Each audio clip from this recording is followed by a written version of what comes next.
Assalamualaikum warahmatullahi wabarakatuh. Waalaikumsalam. Salam sejahtera untuk kita semuanya. Kembali lagi bersama saya Nurul Ihsan dalam acara Bincang Komhum, di mana acara ini merupakan podcast yang diselenggarakan oleh Ikatan Mahasiswa Muhammadiyah Komisariat Hukum Universitas Muhammadiyah Magelang. Bagi teman-teman yang belum atau baru saja melihat saya dalam acara ini, mungkin masih bertanya-tanya apa sih acara ini. Nah, acara ini adalah podcast yang diselenggarakan oleh Komhum Unima, ya, yang akan insya Allah setiap bulannya akan ada video-video terbaru dari kami. Maka dari itu teman-teman semuanya jangan lupa like, comment, and subscribe.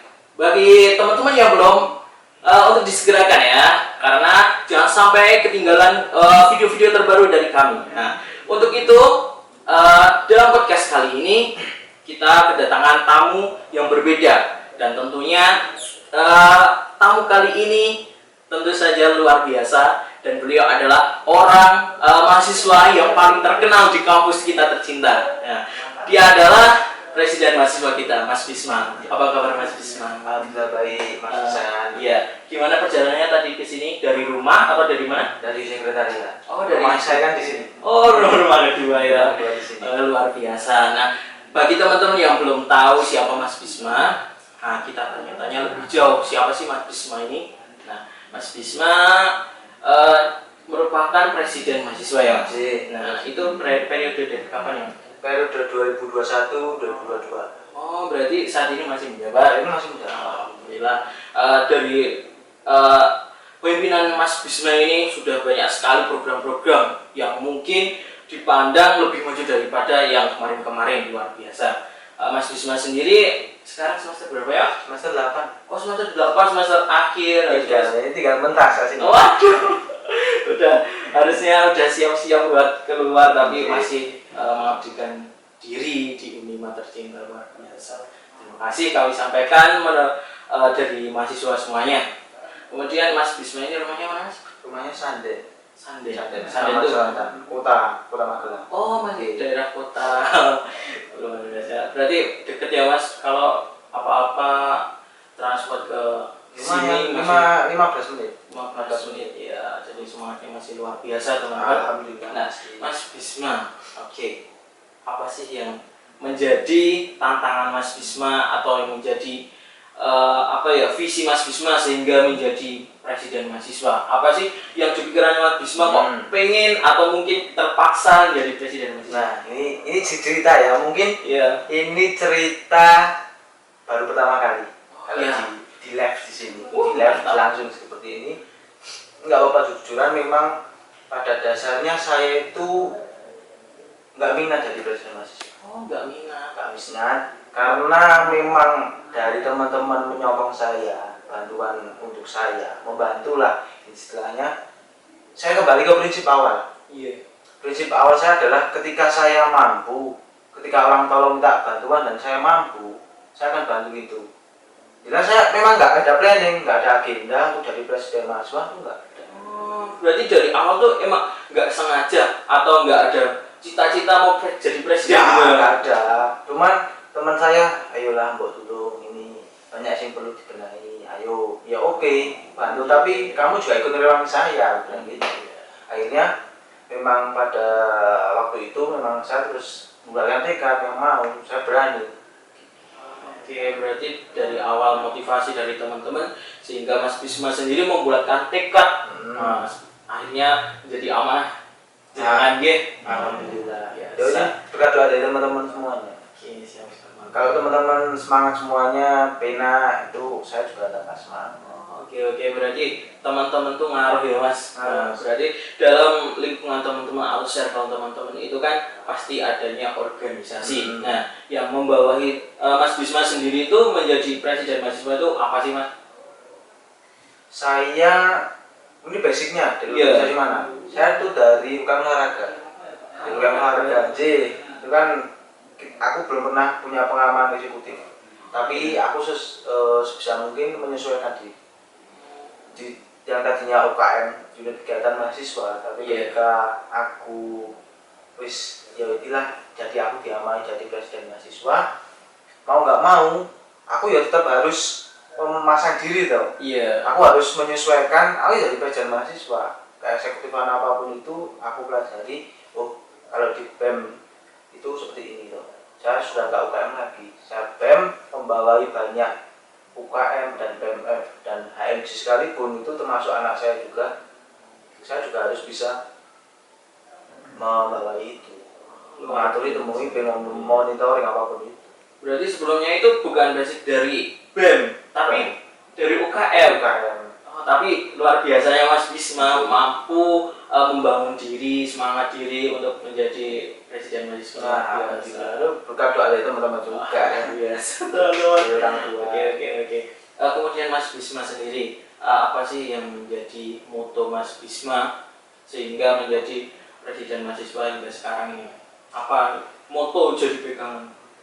Pegangan saya itu adalah kekeluargaan yang pertama. Iya, bro. Dan komunikasi itu jelas.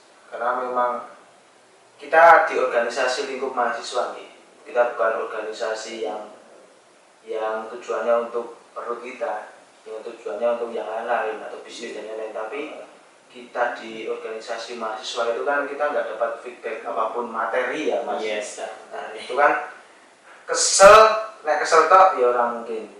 Kudune kowe kesel, tapi ya juga ilmune sekalian. Iya. Mana-mana waktu nek kowe kesel tok, kowe sambat ora oleh apa-apa, tapi nek kowe kesel, kamu capek, kamu bisa belajar dari ilmunya yang kamu dapatkan di organisasi itu, kamu bisa maju.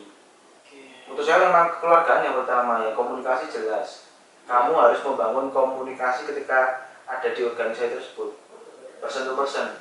Jangan sampai kamu nggak kenal sama anak A, kementerian A. Jangan sampai kamu nggak kenal sama divisi A, apalagi ketuanya nggak dekat sama kita. Saya menerapkan ketika awal pertama saya teruskan ke teman-teman bahwa semuanya harus nyimpan kontak dari teman-teman semuanya. Itu awal, belum semua belum benar awal. Enggak, nyimpan dulu, kenalan di grup, disimpan semuanya. Saya nyimpen 47 anggota saya, yang lainnya nyimpen nomor saya, begitu juga yang lainnya, ini nomor teman-teman ini. Semua komen harus nyimpen nomor yang ada di anggota. Ya, berarti ada timbal balik ya. Seperti itu. Karena apa? Komunikasi sekecil apapun itu, ketika nanti misal di story WhatsApp, kamu Mas Ihsan harusnya yo kan kagum dong sama ketua. Kagum desanya. Kalau misal belum benar, kita jadi ketua harus memang komunikatif. Nggak ragitung kita ngomen story ini, kita ngomen story ini, kita peduli apapun komen, intinya kamu harus bangun rasa ke anggotamu sendiri, person to person. Itu harus memang. Daripada ada loh yang organisasi misal anggotanya yang baru terus nggak kenal sama ketuanya nggak dekat sama anggota yang baru, itu banyak. Jadi itu malah jadi apa ya namanya, senjata makan Tuhan. Harusnya itu malah apa, untuk mempererat, tapi malah justru untuk meredah. Ya. Mungkin ada pemimpin, suatu pemimpin atau kepemimpinan itu menjaga komunikasi agar kita itu dihargai atau agar kita itu terlihat lebih wibawa. Justru itu malah menjadi celah perpecahan begitu ya. Yang penting intinya kita ketika di luar forum, ketika kita di luar organisasi apapun, misal kegiatan organisasi, kita kalau jadi ya jadi teman mereka. Kita duduk bareng, kamu manggil aku Bisma nggak apa-apa, santai. Saya pun kalau di luar dipanggil pres itu mah aku aslinya rada isin piye. Sumpah, ya manggil biasa baik karena memang aku itu teman kalian, tapi kalau ketika di organisasi ya aku jadi sing memotivasi kalian gitu. Ya. Istilahnya itu pandai menempatkan diri begitu ya. Ini sama. Ya, kalau saya ambil kesimpulan dari Mas Bisma itu kan yang pertama kekeluargaan, yang kemudian komunikasi. Nah, kalau kekeluargaan itu berarti dalam ranah keorganisasian, jadi menyeluruh. Tapi untuk komunikasi itu person to person begitu ya Mas. Jadi nggak hanya person to person atau cuma dalam keorganisasian. Jadi seluruhnya harus saling melengkapi begitu ya Mas. Terus komunikasi secara keseluruhan di organisasi pun itu menjadi poin penting. Karena apa? Kita di organisasi mahasiswa pun itu dituntut untuk komunikasinya baik. Jelas. Sekarang gini Mas, ibarat organisasi itu, ini definisi saya ya, organisasi adalah sistem kerjasama untuk mewujudkan tujuan bersama. Itu definisi dari saya. Ibaratkan gini, organisasi itu rumah. Iya. Rumah tapi yang ada balonnya kayak di film up. Oh iya. Nah, rumah ada balonnya film up yang berisi orang-orang. Orang yang di dalam misal ada 3 orang sampai 4 orang lebih. Masuk ke dalam, beda lah pikiran beda. Iya. Pikiran saya ingin ke air terjun sana, pikiran Mas Isan pengen ke gunung yang sana, pikiran orang yang lain pengen ke sana. Itu gimana nyatunya? Padahal kita satu rumah, satu kendaraan. Bagaimana cara kita bisa ke sana dan ke sana? Kan perlu dibungkus lagi, terus lagi menjadi satu tujuan dulu. Dianalisa dulu, oh kita air terjunnya kayak musim hujan, jangan ke sana dulu. Itu nanti banjir. Kalau di gunung lagi badai, jangan ke sana dulu. Penting ke sana dulu yang kita oke, setuju oke kita ke sana dulu. Perjalanan ke sana 1 minggu, 2 minggu, oke nanti badai, hujan badainya sama banjirnya udah selesai. Ibaratnya di balon up itu kan warna-warni. Jadi bagaimana menjadikan semua warna itu satu tujuan gitu ya. Nah, beda-beda pikiran orang yang di dalam rumah itu kan harusnya memang harus satu tujuan. Kai suatu bulan mau sak kendaraan yang siji, kowe meh rono ya piye wong kendaraan yang satu. Iya. Nah, mengenai komunikasi alas pastinya tuh kadang ada yang istilahnya baper atau apalah bahasa yang lain. Mungkin kadang masalah person to person. Nah, itu kadang melibatkan malah justru berdampak pada yang kekeluargaan tadi, yang keorganisasian tadi. Nah, Mas Bisma apakah pernah mengalami hal seperti itu? Terus bagaimana sih menanggapi hal tersebut, Mas? Itu pernah sih. Mungkin permasalahannya bukan dengan saya ya, antara anggota mungkin. Itu memang saya instruksikan dari teman-teman. Jikapun nanti ada organisasi yang memang sama-sama suka atau cinlok lah. Tapi kamu harus berkomitmen bahwa itu tidak akan mengganggu organisasimu. Itu hak mereka, tapi itu nggak akan mengganggu organisasimu. Ketika kamu misal yang ditakutkan kan ketika mereka sudah putus asmara tapi nanti kembali lagi ke organisasi dan itu pun nanti jadi canggung. Dan sampai itu mata seneni kabeh. Dan sampai seperti itu, kamu di organisasi ya kamu jadi orang yang ada di organisasi. Perannya itu jadi organisasi gitu ya, kan? Udah person to person, kalau ada orang baperan juga ketika misal baperan dengan omongan saya tuh nggak pernah marah loh, Mas, sumpah. Kata teman saya di BEM, saya nggak pernah marah. Ya mungkin aku belum menemukan kasus seperti itu ya, orang yang baper ya mungkin kalau omong-omongan dari luar pun itu tak anggap itu memang masukan atau kritikan buat saya. Yang biasanya masuk itu memang kok Mas Bisma kok coba kita nek jenengan lihat kan memang raut muka aku nek misal kayak musik kandel kan kayak mlaku jan ngene. Kita coba kita merengut tapi kan jadi Mas.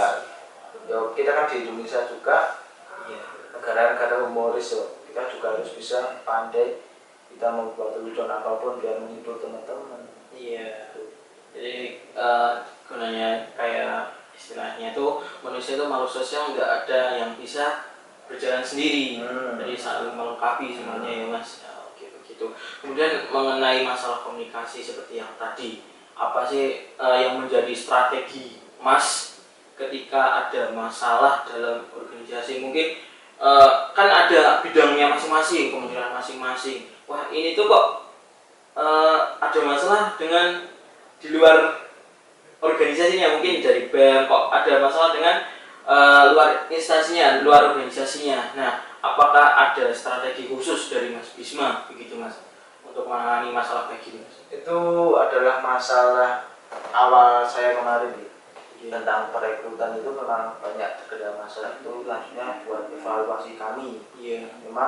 Memang sebetulnya enaknya diselesaikan dengan masalah secara keluargaan. Kenapa? Kalau memang kita nggak secara kekeluargaan pun kita hidup di lingkungan Unima, Unima, kita nek tegel-tegelan ya kowe orang ini tak kayak aku ya kowe bisa mereka dong. Kita nggak bisa terikat sama mereka karena memang dalam perekrutan saya pun itu nggak ada open recruitment, tapi kita mengambil anak dari organisasi A, B, dan C, tapi dengan cara nembung. Kan juga miskomunikasinya yang kemarin tak full kan nggak tepat. Itu memang kadang ada sing lalen nembung. Misal anak ikut ke organisasi. Tak nembung kabeh Mas, tapi kadang anak lalen sing siji. Sing satu gak terima. Kok sosone pasar dijak ono. Wah, ya di ngobrol ngene, tak ngobrol bareng. Ya penting rebutan ngapura Mas. Penting apa rebutan maaf, jangan sampai kita bodoh-bodoh ngerasa paling benar. Iya. Berarti tetap kembali lagi ke komunikasi yang baik, jangan merasa paling benar gitu ya Mas. Sing rebutan maaf, walaupun kamu merasa benar pun ya wis maaf, aku ya salah. Oke. Baik, ini kan udah berapa, 1 bulan itu udah berapa periode ya Mas? Udah berapa bulan ya? Aku dari November, Januari, Februari, Maret, April, Mei, Juni, 7 bulan setengah. Udah setengah periode ya Mas. Ya mungkin semoga dengan setengah periodenya Mas, mungkin periode selanjutnya setengah periodenya lagi mungkin bisa lebih baik lagi. Amin. Oke Mas Bisma, ini kan udah setengah periode. Nah, yang dirasakan Mas Bisma sekarang gimana? Apakah udah puas atau mungkin masih ada target yang mungkin bisa lebih baik daripada setengah periode kemarin? Saya bilang cukup puas belum sih, karena memang 1 periode saya itu belum habis. Iya. Saya bilang puas karena besok ketika teman-teman saya yang di band, anggota-anggota saya, staf-staf saya, menteri-menteri saya, tak sangoni, ya sangonimu, tak sangoni coro ape-apeku, sing elek-elekku ya dibuang, sing ape-apeku ya mbok contoh. Kowe sama organisasi besok ke organisasi yang lain, kan masih banyak panjang, ada semester 4, semester 6, nanti yang semester ke-7 itu masih banyak organisasi seperti itu. Dan juga acara-acara yang inti, yang 3 kementerian dari 1 di merger itu pada bulan Agustus, itu acara eksternal yang terakhir. Agustus besok Mas? Besok. Itu acara apa Mas? Itu acara kita mengangkat isu mengenai pembangunan jalan tol dari Bawen sampai ke Jogja. Oh iya. Itu kan banyak isu dan polemik. Apakah nanti bikin Magelang sepi? Apakah nanti bikin UMKM di Magelang sepi? Apalagi kami dari BEM itu memutuskan untuk membawa isu itu karena memang itu pemantik sebagai pemantik itu pemerintah, agar besok ketika pembangunan sudah dimulai pun itu tidak jadi apa ya, was-was di pemerintah. Aku kudu pilih aku ini gap-gapan juga dan sampai seperti itu. Jadi untuk pemantik dipersiapkan dari dini, nanti UMKM-nya itu diurus bagaimana, dan makanya itu kami juga mengangkat dari UMKM-nya. Oh, berarti ada dari pihak UMKM. Itu yang gambar itu enggak membutuhkan biaya banyak. Kami hanya menyewakan untuk lapak saja, kebersihan. Jangan sampai kita mengangkat UMKM tapi ketika nanti punya lapaknya dan lain-lain dibikin mahal. Seperti karena event kan 150-300 ribu untuk 1 kali hari itu.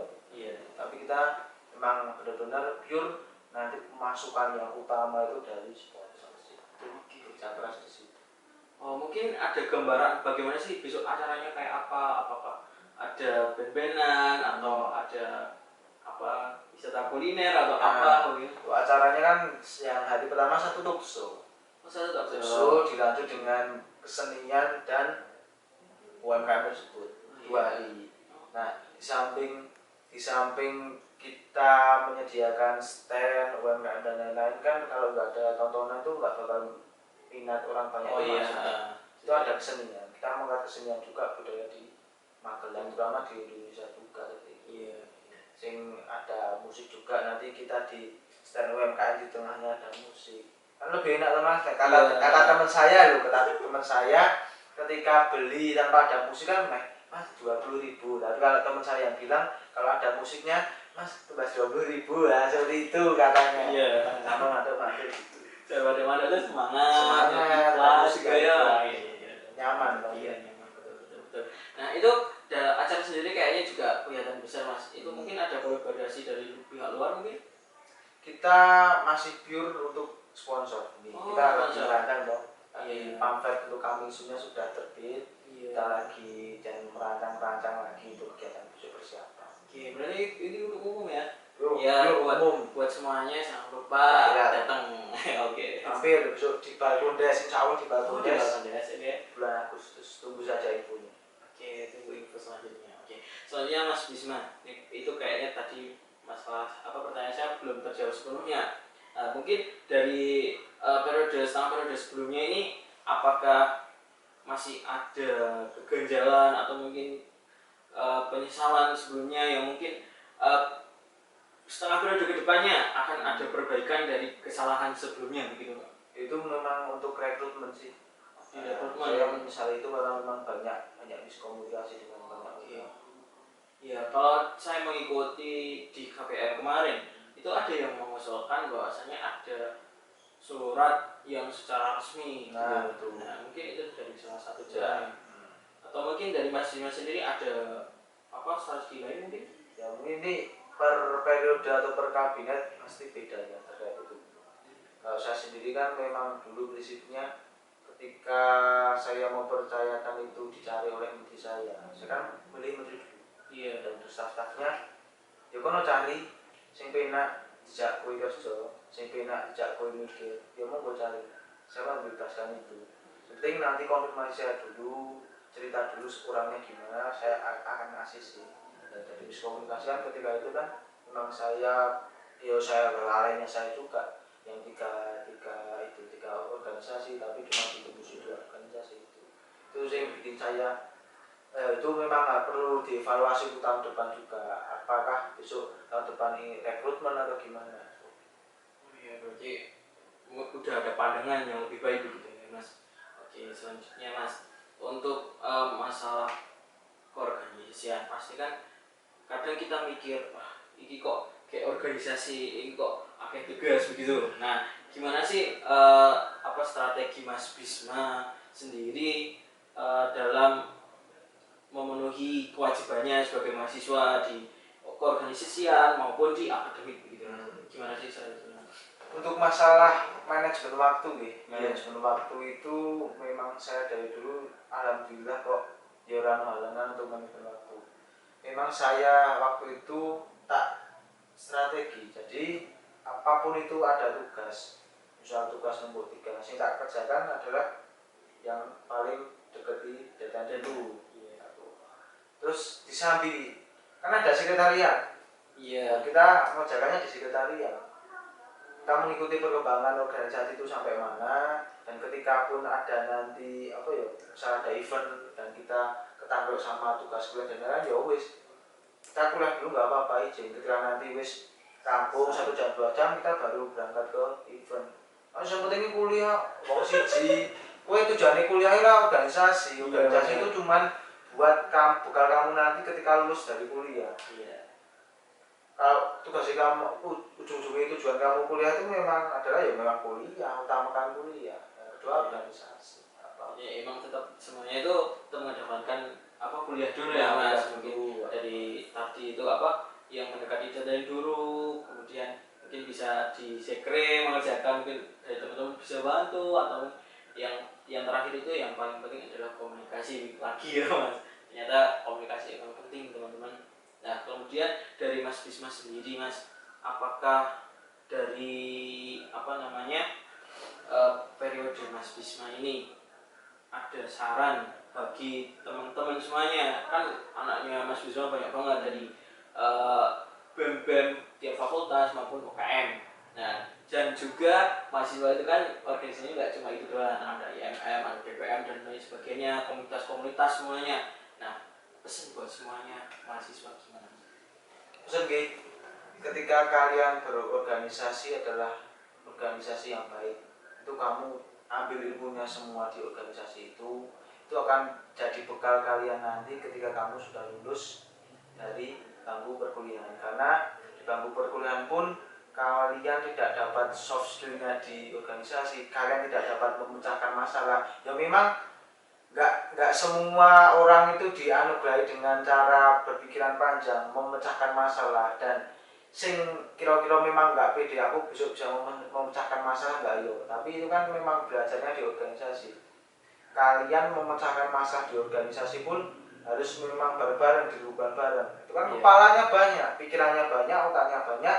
Memecahkan satu masalah itu bagaimana? dari berbagai sudut pandang, pendapat dan lain-lain, hanya satu jalan keluar, yaitu wis clear kan masalahnya. Iya. Gitu. Jadi pesan buat teman-teman yang belum berorganisasi, terutama jangan sungkan-sungkan untuk masuk organisasi karena banyak sekali benefit yang dapat diterima. Tapi jangan mengharap untuk lebih ke materinya, tapi bagaimana kita apa yang udah kita berikan buat organisasi, begitu ya Mas. Dan sampai kalian di sekretariat itu hanya duduk saja. Kalian sinau popo ngono, ketuane popo ngono sekretaris Mbak Pito carane ngerangkai LPG, Mbak Pito carane bikin proposal, Mbak Pito carane bikin sponsorship yang baik seperti ini. Nah, itu kalian harus komunikasi dengan ya komunikatif, harus komunikatif. Dan sampai kalian main di sekre itu main duduk dan tanpa ada ilmu sedikit pun yang kalian bawa ke rumah nanti. Jangan kalian kembali ke masyarakat dan masyarakat butuh pikiran-pikiran, butuh tenaga seperti jenengan ketika nanti sudah kembali ke masyarakat. Oke. Lebih enak ditarik kayaknya organisasi ini tujuan akhirnya itu sebenarnya buat di masyarakat, gitu ya Mas. Jadi kita tuh sebenarnya besok tuh biar nggak kaget ketika terjun di masyarakat, kita tahu apa yang harus kita lakukan, begitu ya Mas. Oke, mungkin gitu yang dapat kita bicarakan di podcast kali ini. Buat tambah dulu. Oke. Nah, karena di organisasi gini Mas, dibutuhkan memang kerjasama, karena saya tadi bilang sistem kerjasama adalah definisi dari organisasi. Organisasi adalah definisi menurut saya itu sistem kerjasama untuk mewujudkan tujuan bersama. Karena apa sistem kerjasama? Karena banyak kerjasama di dalamnya. Contoh, misal proposal kan melibatkan berbagai macam si untuk RAB. Iya. Si perkap butuh apa, bikin RAB nanti disusulkan ke bendara umum atau bendara kegiatan pun itu hasilnya kena digawe kalau bendara kegiatan pun 1 jam jadi. Iya. Tapi bagaimana kita mengontrol emosi, bagaimana kita mengontrol kesabaran kita. Aduh, iki kok perkap si iki kok udah ngumpul gitu. Itu kan hasilnya ditanggali dhewe iso. Cuman sing dibutuhkan kan kerjasama antar divisi pun bisa jadi satu. Iya, itu yang baru disebut organisasi kerjasama nih. Nah, saya kalau memang aku tak tandani dhewe satu proposal semuanya dadi, tapi kan kita cari kerjasamanya. Iya bener Mas. Iya. Oh, saya kan geget-gegetan kok dari tadi to ngono. Sik Mas nunggu perkap sing iki oke, enggak apa-apa. Ya wis di oya-oya ngono. Aku sok malah nyeneni nek misal kaya ana bendara tapi misal ketua panitia ini sing apa-apa nek jadi dari pengalaman saya pun kok kowe sing garap to mbok bendarane jarine wis to kumpulan ning sekre kumpulane tempat jadi satu wis dirembuk direng-reng RAP-ne kepiye ataupun nanti dibahas bareng ngawi bareng apa-apa. Jangan sampai kamu tanpa sepengetahuan si bendara, tanpa sepengetahuan si sekretaris kamu buat sendiri, jangan sampai. Kalau kamu dapat izin dan si sekretaris itu atau bendara itu memang sibuk, bisa oke kamu bantu nggak apa, tapi jangan sampai mereka nggak tahu kalau kamu tuh bikin di ranahnya mereka, bikin proposal atau bikin RAP. Iya benar. Ya aku tertarik di RAB gitu loh Mas. Nah ini kan RAB itu kan pasti semuanya butuh pemikiran, terus kemudian pertimbangan yang matang gitu ya Mas. Nah dari Mas Bisma sendiri apa sih yang harus ada di dalam RAB gitu, unsur-unsur apa yang menjadi pertimbangan gitu kan? Kan kadang kita RAB itu cuma ngira-ngira wah kayak cuma segini kayak ginggo iki. Nah kayaknya itu tuh kurang efektif gitu loh Mas. Nah dari Mas Bisma sendiri gimana sih Mas? Nah untuk RAB sendiri mungkin saya sarankan gitu, itu memang harus survei dulu, harusnya memang harus tepat dan konsep acara harus jelas. Satu, konsep acara harus jelas, nanti bisa kita diolah ke RAB. Kadang kan memang konsepnya belum jelas mau ngapain pun si acara belum apa-apa tapi bendara suruh ngoyak-ngoyak RAB itu yang salah. Iya. Harusnya memang konsep jelas dan baru kita turunkan ke RAB. RAB itu seperti apa? Jadi kan memang acaranya talk show. Oh ya butuh ini. Kita cari tahu harganya ini kita anggarkan berapa seperti itu. Jangan sampai RAB dulu baru konsep. Konsep dulu Baru RAB. Dimatangkan semua konsep dimatangkan baru RAB. Oke. Jadi enggak cuma asal-asalan RAB dulu, gambar apa nanti mencapai itu enggak gitu ya Mas ternyata ya. Oke. Itu peran dari pemimpin juga untuk mengingatkan, untuk memonitoring juga sebelum kita masuk ke pengelolaan organisasi kan memang kita harus paham sebagai pemimpin baru masih mungkin nanti pemimpin baru ketika wis tahu ini apa satu periode terus kulturnya seperti apa karakteristiknya dari organisasi masing seperti apa, nah barulah terjun ke visi misi baru naik ke struktur organisasi yang Mas bisa bangun itu harus memang tepat efektif.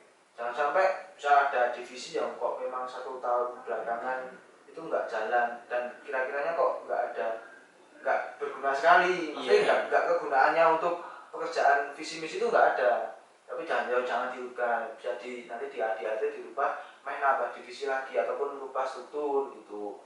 Terus setelah itu ada peran untuk tegasan peran, tanggung jawab. Jadi dari pemimpin itu harus menegaskan bahwa terus ada jobisnya tertulis maupun udah paham, jangan sampai si kadif atau nanti staffnya bingung ini saya mau ngapain, 1 periode ini mau ngapain, jangan sampai gitu. Jelas kamu tugasnya ini udah jelas. Setelah itu kan memang kamu raker, rapat kerja, rapat program kerja itu dibahas semua, dibahas bareng, jangan sampai kamu bikin program kerja itu hanya saklek yang kamu dok sing mikir bareng ki kau ini kayak trennya kayak kau ini apa bisa dijalankan untuk kita besok ini. Jangan sampai semua orang tidak menyetujui tapi kamu sendiri mengaku itu yang apa kan berdasarkan analisa teman-teman bareng kepalanya banyak kan ini kayaknya kurang Mas karena memang di besok ini sedang ada acara apalagi besok bukan acara itu. Dan tinggal seperti itu kan berkomunikasi baik, menjalankan organisasi, dibangunlah jalan komunikasi yang baik, habis itu kasih bukti nyata. Iya, sebenarnya kalau saya ambil kesimpulan dari Mas Bisma, jadi kalau jadi pemimpin itu bukan semata-mata benar-benar semua itu harus terpaku pada pemimpin begitu ya Mas. Mungkin dari suatu acara, mungkin pemimpin itu emang punya pandangan acaranya gini-gini, tapi jangan terpatok dengan pemimpin harus istilahnya disosialisasikan, minta pendapat dari semua anggota begitu ya Mas. Pokoknya dari pemimpin itu jangan gengsi. Kamu jangan gengsi, aku takon anggota kamu ben ngefori anggota sing mikir dan jangan gengsi kok. Ojo ngasih aku takon anggota tentang acara iki saran tapi ini kok aku gengsi kok iki jangan. Ya emang kadang ada pemimpin yang aku emang tugasku jadi pemimpin masa aku berakhir dengan anggotaku gitu kan Mas ya. Mas penting gini Mas, saya kan juga basicnya orang lapangan. Saya basicnya orang lapangan, saya senang kerja pemerintah, saya pengen kerja bareng. Selama aku masih mampu tak rewangi, itu prinsip saya. Selama aku masih mampu tak rewangi, selama aku masih sikilku sing loro iki, aku yo iso mlaku yo kowe tak tulungi. Kowe nek diwae tak kancani. Ojo ngasih kamu sebagai pemimpin anak-anakmu, aku ngerti lho Mas. Anakmu tekan begini yang sekri pengadaan proposal dan lain-lain jangan sampai aku kok menurut aku kudu ngancani. Saya bukan nggak percaya sama teman-teman tapi aku balas rasa. Pekerjaan oke pemimpin gampang dari memonitori ya itu nggak gampang tanggung jawab besar memonitori tapi kan rasaku balas neng ketua panitia kepanitiaan itu harus memang dibayar dengan apa dan cara aku ngancani. Benar. Itu jangan sampai rasa-rasa pembalasan budi dari pemimpin ke anggota jangan sampai gengsi terhadap gengsi. Berarti nggak cuma misalkan lagi suatu event itu udah ada ketua panitianya terus kita sebagai pemimpin kok malah kita terpomojol gitu jangan sampai kita ngancani apa prosesnya kali oke kita manut baik tapi selama itu tidak menyimpang dari visi misi pun itu oke. Berarti emang komunikatif komunikasi hubungan komunikasi itu memang penting sekali. Oke siap. Jadi kan Mas Bisma itu banyak sekali anaknya gitu kan Mas, kan gimana sih pemikirannya kan banyak sekali ormawa gitu kan UKM yang tuh banyak banget. Nah, pasti banyak sekali aspirasi-aspirasi yang muncul gitu Mas. Nah, cara menampungnya tuh bagaimana Mas? Nek, dari strateginya Mas. Nah, untuk cara menampung kan sudah ditampung sama Mendagri. Oh, berarti sudah ada bidang Nah, tersendiri. bidangnya saya mau percayakan itu ke Mendagri. Iya. Ketika nanti di dalam Mendagri laporan ke saya itu masalahnya apa, patut tak rewangi itu bisa enggak, oh enggak usah gini-gini, oh kalau ya wis saya untuk itu ngasih saran gini-gini.